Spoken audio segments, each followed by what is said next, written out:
Final leg, another action-packed weekend. We keep on seeing the athletes across the world, pros and NCAA, just improving every single week. We are really talking about some great performances and some great hype leading into the summer, leading into those Doha World Championships at the end of this year. Let's jump into it. Michael Norman, he is the talk of this weekend. He opened up in the 400 meters for his first Open 400 this season at Mount Sac out in California. He ran an amazingly fast 43.45. That improved his personal best. That made him equal number 4 all time in the 400 meters. He tied Jeremy Warner's personal best, 43.45. That is a huge performance. People expected him to go fast, but for an opener in April, this is the fastest April opener in the 400 meters that we've ever seen. Michael Johnson back in 1997 ran 43.7. Aside from that, no one else has ever run under 44 seconds in April. So this is a huge performance. He is setting himself up and really on track to run something very, very fast. We may see him push towards that world record that was set by Wade Van Niekerk back in 2016 at the Olympics. So keep a lookout for Michael Norman. This is only the start. Again, we are only in April, so we're going to see a lot more from him. Right behind him, though, we saw Rai Benjamin, former USC teammates, and they're both now at Nike. Benjamin managed to run 44.31, also a personal best in the 400 meters, a really, really strong personal best. His previous best was only 44.7, so this took a huge chunk off that flat 400 meter best. That's definitely a strong indicator on what he's going to be able to do at 400 meter hurdles. We just saw Samba improve his personal best a couple weeks ago, so now that Benjamin just improved his personal best in the flat 400 as well, once we see these guys clash, it's definitely going to be something special. We didn't get to see them run together in the 400 meter hurdles last year. We're definitely going to see it this year if all things go well. So keep on a lookout for Norman in that flat 400 meters and Benjamin in the 400 meter hurdles. They are both very, very young, so we're not only going to see them likely gain medals this year, but hopefully into the next coming years in the Olympics and World Championships as well. Now let's jump down to the Michael Johnson Classic in Texas. We saw Divine Oduduru. He runs for Texas Tech. He competes for Nigeria internationally as well. He had an amazing meet. He managed to run the 100 meters and then an hour later run the 200 meters, got the world leads in both events. The 100 meters first, he got a personal best and world lead of 9.94. Very, very strong performance. He followed that up in the 200 meters, which was the stronger of the two events for him. He's an NCAA champion last year outdoors as well as this year indoors. He managed to run 19.76 in that 200 meters. That is the second fastest time all time in the NCAA,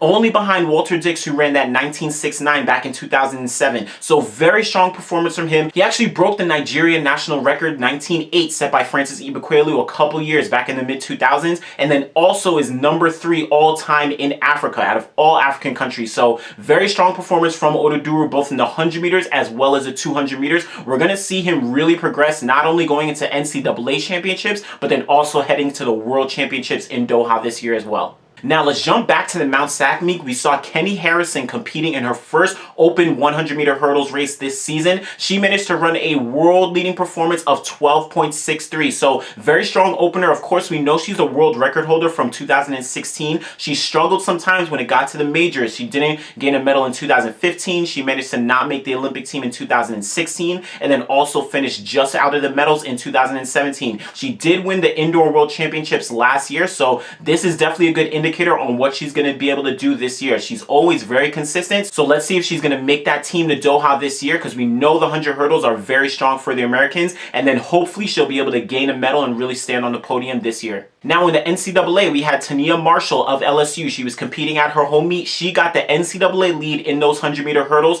12.81, a personal best. Again, NCAA lead, really strong performance from her. We have a lot of women in that 100 meter hurdles in the NCAA, so take a look, keep on the watch out for her and some of the other ladies who are going to be going for that NCAA title. Now let's jump into the field. Out in California and Long Beach, we saw Ryan Krause. He's been dominating the shot put for the past couple years, having some really strong performances. He managed to throw 22.74 meters. That's the number 5 throw all time in the shot put. He's been super consistent over the past couple years. He won that Olympic title back in 2016. He's been one of the guys that everyone's been looking out to see if they can challenge for that world record. This is definitely a strong indicator that he's getting a lot closer to it. He also had a throw in the series of 22.73. So very, very consistent. We're going to see a lot more as the season progresses and once he gets out to Europe and to some of these other meets competing with the best guys in the world. So keep a lookout for Ryan Krause.